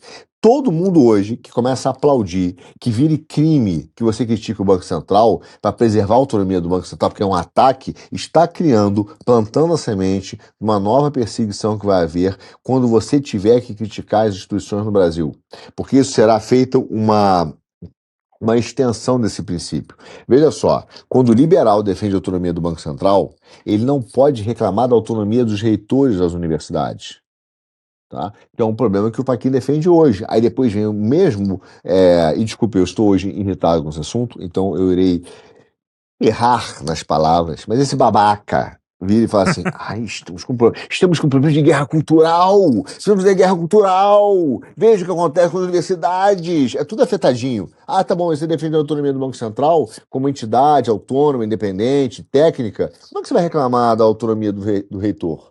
Como é que você vai reclamar, então, que você vai poder interferir na universidade? Porque hoje tem a autonomia do reitor. Aí tem a autonomia do Ministério Público. Precisamos dar autonomia ao Ministério Público. Precisamos dar autonomia à Polícia Federal. Porque todo mundo é autônomo. Então, todo mundo é autônomo, a Receita Federal é autônoma, as indústrias são, as agências reguladoras são autônomas, é tudo autônomo, entendeu? Então, virou um problema que o Estado, o presidente não manda mais em nada, o teu voto não vale mais porcaria nenhuma, e quem manda são as próprias instituições, que viraram grandes feudos controlados por si mesmo. Então, quando o cara defende a autonomia do Banco Central, ele não vai poder reclamar depois, quando o PSOL meter um reitor lá, e o reitor fala assim, autonomia acadêmica. Entendeu? Eu vou estudar o wokeismo e a pauta ensinando com o cu. Aí não pode reclamar. Só que, o que eu digo, o problema do liberalismo é que ele é uma unidade filosófica. E quando você pega e começa a segmentar essa unidade filosófica, dizendo que são coisas diferentes, não são. Porque o politicamente correto é só uma outra moeda do economicamente correto. É a mesma porcaria. É a mesma porcaria, entendeu? Então o escândalo do Banco Master, quando o cara fala assim, não, estão atacando o Banco Central, precisamos perseguir os influencers, os mercenários, agora tem a ideia de milícia digital, de mercenário digital. Porra, a Globo é o quê, cara? A Globo recebe 60% do orçamento do governo de propaganda. E ela é o quê? Ela é o quê? Então, o cara que ataca o Zé Ruela, entendeu? Um coitado, não porque é um coitado, aliás, na boa, eu quero que esse cara, eu digo assim, recebam 1 milhão para falar, recebam, entendeu? Não tem nenhum problema, só não muda a opinião de vocês. Se vocês acreditam que realmente é estranho alguma coisa, pega o dinheiro, recebe, velho, e vai mesmo, entendeu? Só vai no argumento, porque pelo menos o cara ganhou algum dinheiro, entendeu? Agora, o que nós vemos hoje é que existe um Banco Central, entendeu? Que é um Banco Central, olha que loucura, covarde, que é um bando e eu não recebi nenhum real do Márcio para falar isso, falo porque eu acredito, mas até digo o seguinte, aí, Márcio, se você quiser me pagar, eu recebo, tá? À vontade, mas eu falo porque eu acredito, é gente covarde. Sabe por quê? Porque quando o cara do Banco Central é chamado para se explicar no STF, aí precisa de advogado, aí sai correndo. Eles saíram correndo. Esse movimento que existe hoje dos reguladores é um bando de burocrata com medo, entendeu? Eu vou dizer uma coisa para vocês, são todos filhos do Eichmann, entendeu? São todos filhotes do Eichmann. Quando pega essa caneta aqui, ó, com apoio do Estado, são machos pra caramba pra fazer a banalidade do mal. Mas quando são chamados a se explicar, vira tudo covarde. Aí o cara fala, meu Deus, precisa de advogado, é um ataque à instituição, né? E agora estão usando, olha que loucura, o Estado com o poder do Banco Central, com o orçamento do Banco Central, com a força do Estado, está dizendo que está sendo atacado por 7 ou 8, 10 Zé Ruela que ligam o YouTube e fazem críticas ao Banco Central. Quem é a maior força em relação a 5, 6 influencers contra a estrutura do Estado? Jura que são os 6, 7 influencers que são fortes? Ou é a estrutura do Estado? Entendeu? Ou é a estrutura do Em Estado? termos de influência, se você pegar a Globo, que nem você falou, é como você tá falando do aviãozinho, enquanto o Marcola tá lá na tua sala, lá, você tá abraçando o Marcola, né?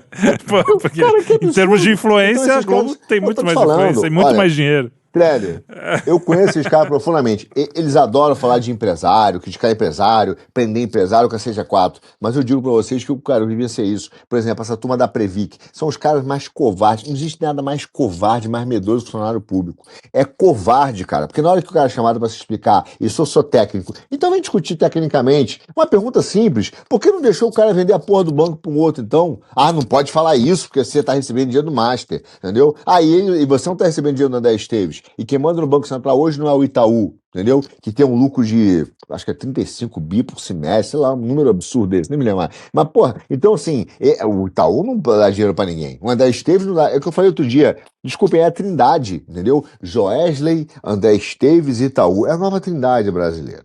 Tudo acontece, mas para aquele influencer lá, amigo do Kim lá, Renato sei lá o quê, né? Que o cara fica aconselhando...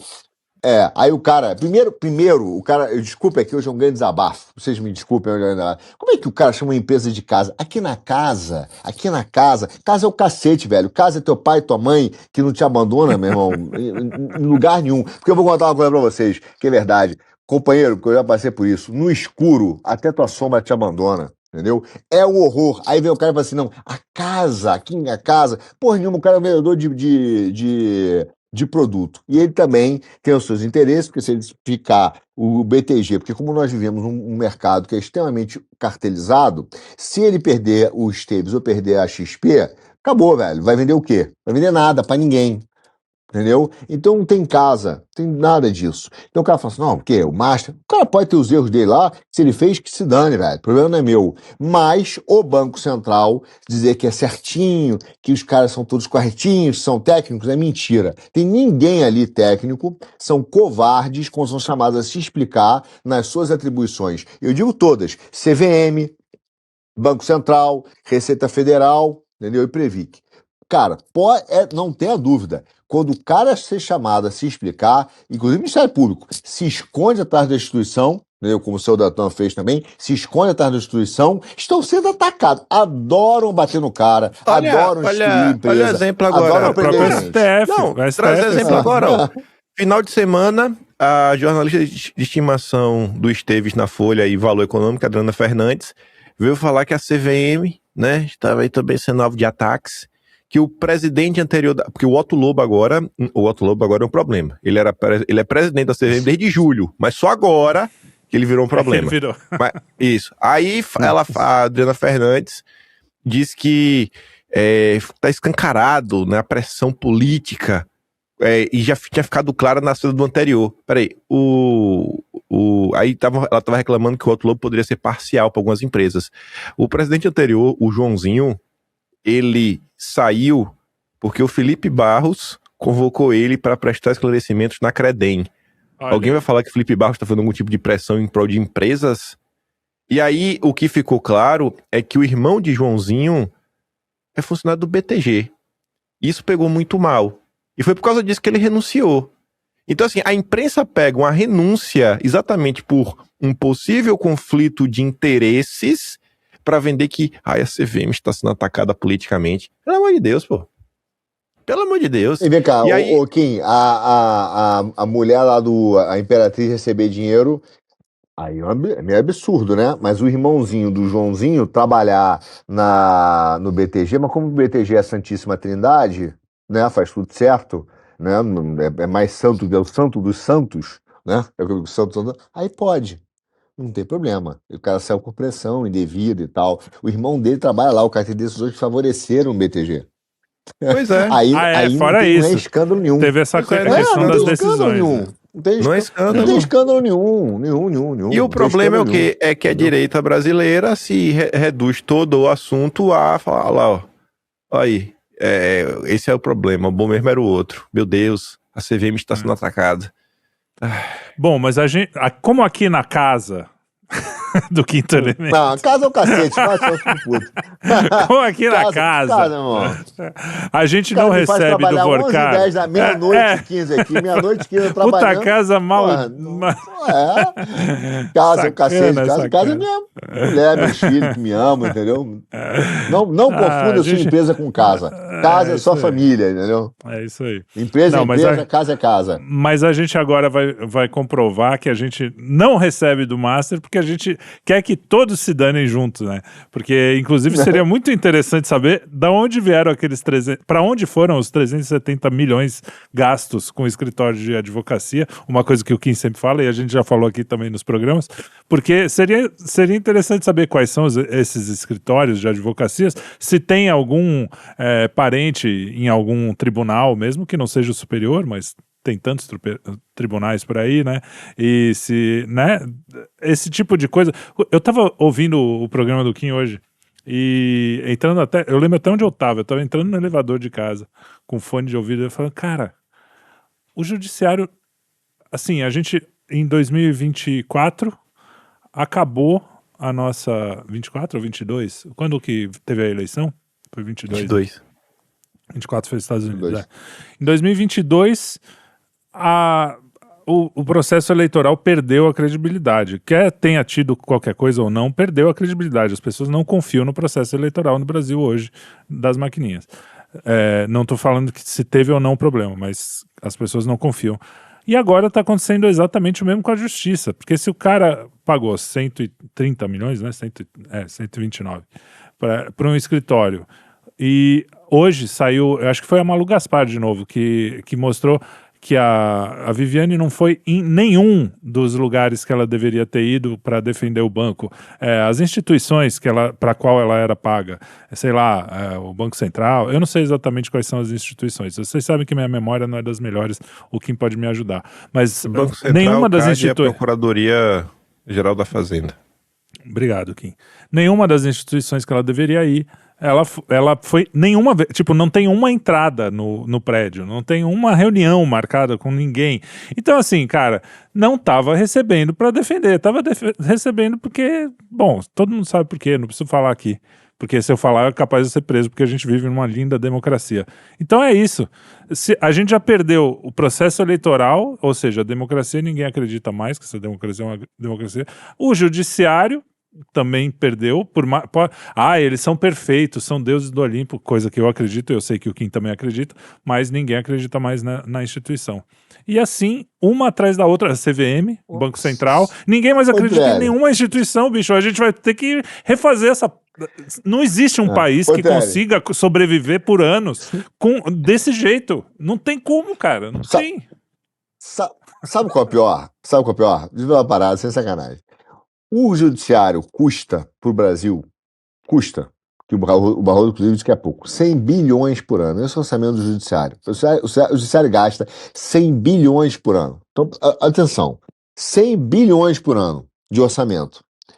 Como se uma empresa, vou dar uma empresa, gasta tem de receita, como eles falam, de custo, 100 bilhões por ano, e mesmo assim, 50, quantos são? 100 influencers, 100 maluco, com, sei lá, um vídeo de 30 mil views, outro de 250 mil views, de 500 mil views, consegue tirar a credibilidade de uma instituição que tem 100 bi todo ano de orçamento. Me desculpe, é porque a instituição trabalha mal demais.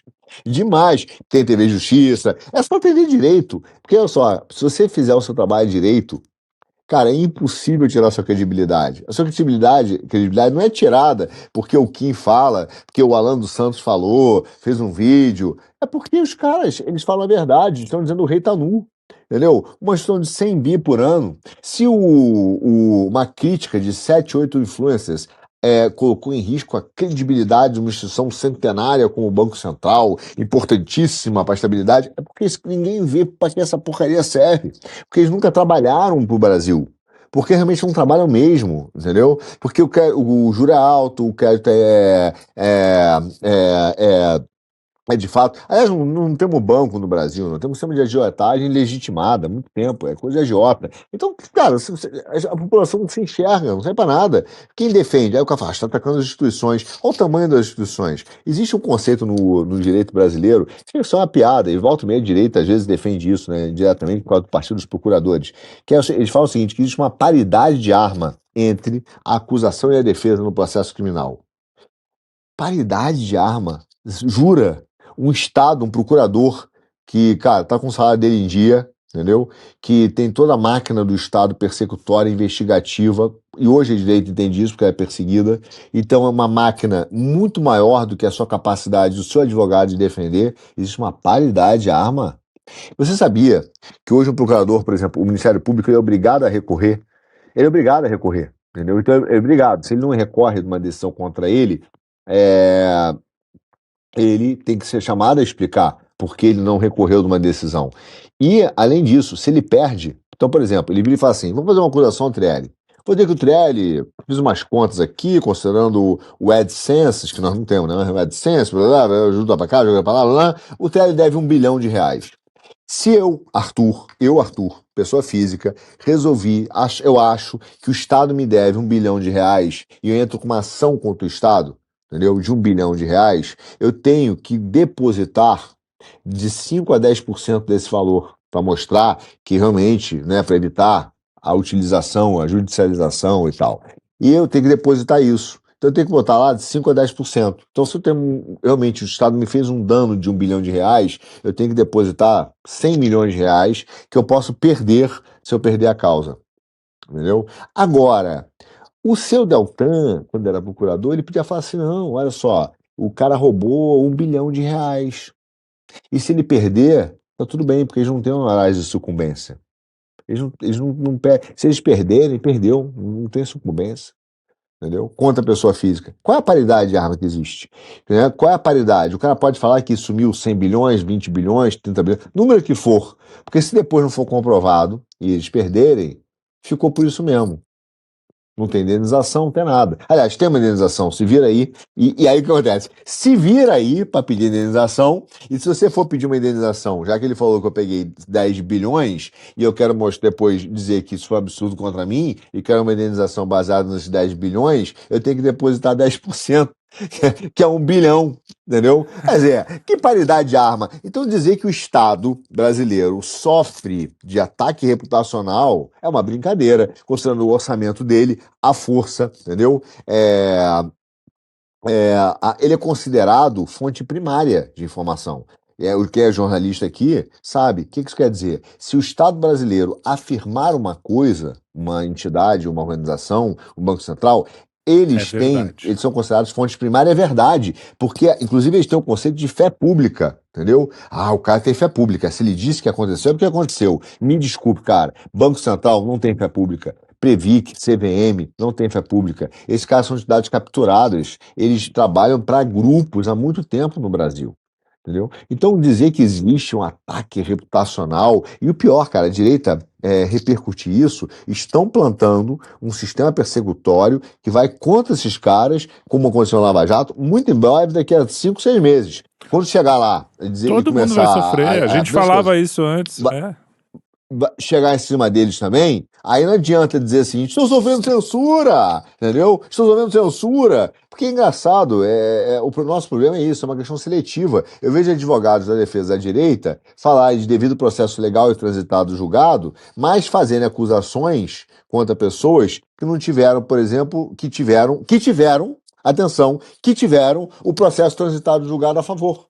Então, assim, o cara fala, não, mas não teve processo. A acusação contra eles, né, em processos que não tiveram transitado julgado, é um absurdo dizer que a acusação vale. Mas eles mesmos fazem acusações contra pessoas que tiveram processo transitado julgado em decisões definitivas de inocência. E aí falam que, mas a justiça é que favoreceu. Aí, nesse caso... Não... Então, assim, uma coisinha enquanto a gente viver nesse mundo aí, nesse mundo do cinismo, da hipocrisia, é loucura, né? Da cara de pau, não vai dar certo. Só digo o seguinte, defenda o Banco Central contra as pessoas, defenda o Banco Central, ataques de instituições, em breve essas instituições vão atacar vocês. Porque a força do Estado hoje é infinitamente desproporcional à força do indivíduo.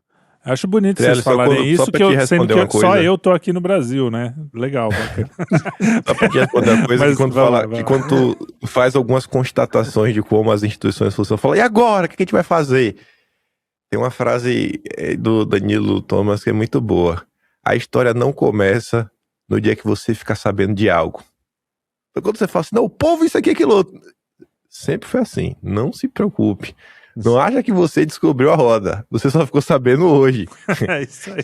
A história não começou no dia que você descobriu as coisas. Até porque independência das instituições, no fundo, todo mundo sabe que alguém muito poderoso tá atrás dessa independência, né? É melhor que a gente saiba as claras, por exemplo, um Banco Central que tem o governo ali e todo mundo sabe quem tá mandando e por que tá mandando e quais as ações que ele tá fazendo, por que tá fazendo, que é o que o Trump tá fazendo nos Estados Unidos. E aqui os liberais ficam enfim. Não, mas veja só, eu sei que a gente tá já passou, estourou por muito no nosso programa. Não, tudo bem, mas o papo tá bom. Eu acho essa discussão do Master bastante produtiva. Eu gostaria mesmo que o Daniel, que o Vocaro, Vorcaro, né? O Vorcaro, que a galera da defesa dele, mexesse bastante nessas instituições e nesse caldo. Por quê? Porque lá atrás, quando nós começamos na política, né, eu digo até mesmo, a minha participação nesse aspecto é bem inferior, mas a do Kim não, tem um mérito enorme, é que as pessoas não sabiam nem para que servia o presidente da Câmara. Não tinha ideia que servia o presidente da Câmara. É verdade. Não tinha ideia para que servia o presidente do Senado. Né? E qual era o papel de... Não tinha ideia das comissões, né? Não tinha ideia do que servia. E aí, isso foi sendo politizado a partir de exemplos reais, de efeitos reais na vida das pessoas, e a importância do presidente da Câmara, de cobrar o presidente da Câmara, de cobrar os deputados, para que eles servem, qual a função, de por que a fundação da ANEEL lá é safadeza, de por que dar uma espiadinha não pode. Então houve um processo de politização muito saudável, que eu acho que é muito correta. E hoje, eu acho que o Morcaro, lá, o Paquito, o Kim, ele tem um papel hoje de efeito colateral das atividades dele muito boa, porque pelo menos agora está tendo uma disputa educativo. De para que serve o Banco Central, entendeu? O que o Banco Central faz? Porque muita gente no negócio pensa, para que serve o Banco Central? Deve ser apenas o banco dos bancos, né? Qual o papel dele? Qual o papel? Por que independência? O que é política monetária? O que tem por trás disso? Então, grande parte da direita brasileira e grande parte desses liberais, amigos aí, o Ferres, caras, ficam muito preocupados com o Kim, né? E você vê que eles perdem a linha rapidamente, né? Chama de burro, fala que tem de economia, fala que tem dinheiro, usa os argumentos mais rasteiros possíveis. Por quê? Porque eles têm medo de que haja uma discussão real e as pessoas começam a aprender e entender o que é o Banco Central e para que serve. O que é a CVM, entendeu? Para que serve a CVM? Então, existe uma tropa de choque de defesa imediata da CVM, né? Até uma mole, não, a CVM! Entendeu? Eu gostaria muito de discutir sobre o papel da CVM. Tanto que a CVM sempre fugiu dessa discussão. Pelo menos comigo, fugiu inúmeras vezes. Porque eu digo para vocês, eu não tenho nenhuma qualificação técnica. E afirmo categoricamente, porque eu conheço a fundo a CVM, não tem nenhuma qualificação técnica. Entendeu? Até mesmo o modelo atual da CVM é um absurdo. Entendeu? Por quê? Porque são feitos por advogados. Não adianta o cara virar e falar assim, não, existe uma decisão técnica de mercado. Cara, a CVM é dominada por advogados desde a sua fundação. Peguem os presidentes da CVM. Só existiu um que não era presidente, que não era advogado. Todos os presidentes da CVM, desde a sua fundação, são advogados. Não tem ninguém de mercado, entendeu? Não tem ninguém que foi de mercado financeiro, tal. São só advogados. Então você vai vendo um domínio, e pelo menos ao mesmo tempo eu acho que essas discussões elas vão trazendo o povo brasileiro que não conhece as instituições, o que são essas instituições. Então o caso mais é interessante porque o TCU, por exemplo, é um órgão que é muito boa essa discussão, porque ele não tem paralelo no mundo. Não tem paralelo no mundo. Hoje o cara no Estadão falou, o TCU está fazendo um papel muito elevado, mas olha só, não é, como o Kim falou, não é de hoje não.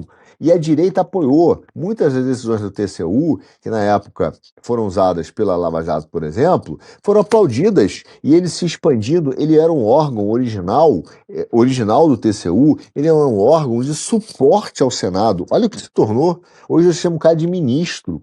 Entendeu? Como é que ele ganhou um órgão que era de suporte ao Senado, virou o que virou? Entendeu? Virou o que virou. Que é por isso que os ex-senadores vão para lá, os deputados. Porque ele era um órgão de suporte, e de repente ele virou um grande tribunal mesmo, né? Um grande tribunal, etc., quase que uma nova Suprema Corte, que não existe equivalência no mundo. Não existe equivalência no mundo. Então você vai vendo, assim como o papel da Suprema Corte brasileira, que é uma instituição que tem um poder que nenhuma Suprema Corte no mundo tem. É inacreditável. Nenhuma Suprema Corte no mundo tem o poder que a Suprema Corte brasileira tem. Assim como o TCU está ganhando esse protagonismo. O caso do Master é muito bom para que as pessoas possam conhecer as instituições que governam sobre ela, direto e indiretamente, e comecem a entender o papel, a função para que serve cobrar elas. E o medo dessas instituições hoje é que elas estão ficando conhecidas e estão começando a ser cobradas. Elas querem ficar nas sombras, elas querem ficar num papel falso. Então, quando elas começam a ficar conhecidas, quando elas começam a ficar mais no dia a dia das pessoas, elas começam a ser cobradas pelas suas funções. E aí eles estão se escondendo atrás do ataque das instituições. Por quê? Porque elas não querem ser cobradas, elas querem continuar parasitando o Estado brasileiro e favorecendo os cartéis, sem que a população perceba para que elas servem. Então o caso Master é bom. Eu quero lá, Valfrido, senta o cacete, velho. Se você vira esse programa lá, ou você que é de esquerda, sócio do Valfrido, entendeu? Lá no podcast do Reinaldo Azevedo, cara, Senta o cacete no Banco Central, usa o TCU bastante, senta o cacete na CVM para que as pessoas possam conhecer as instituições, entender e no final, né, talvez desse processo, que não seja agora, nesse final político que eu estou dizendo, daqui a algumas gerações, elas começam a poder escolher de verdade, democraticamente, qual é o tamanho, o papel e o limite que cada instituição deveria ter e poder cobrar da sua função. E não ficar esses parasitas que ficam circulando aí no Brasil há muitos anos, entendeu? Muito bem. Kim, quer finalizar aí? Tem mais alguma coisa para falar? Nós fechamos aqui a nossa pauta. Fecha a conta e passa a régua. É. Como diz Arthur João também. Canabrava. Arthur estava animado. Eu fico irado com esses caras. Também sou a favor de terminar, porque eu vou dormir. Eu não vou dormir, não. Vou ter que tomar banho frio agora para poder descansar. Cara, 00:30 aqui. Aí eu fico pilhadaço, pau da vida com esses caras. Esses caras são muito cara de pau, mano. Eu tô sendo atacado. Cara, o orçamento desses caras, a força que esses caras têm, velho.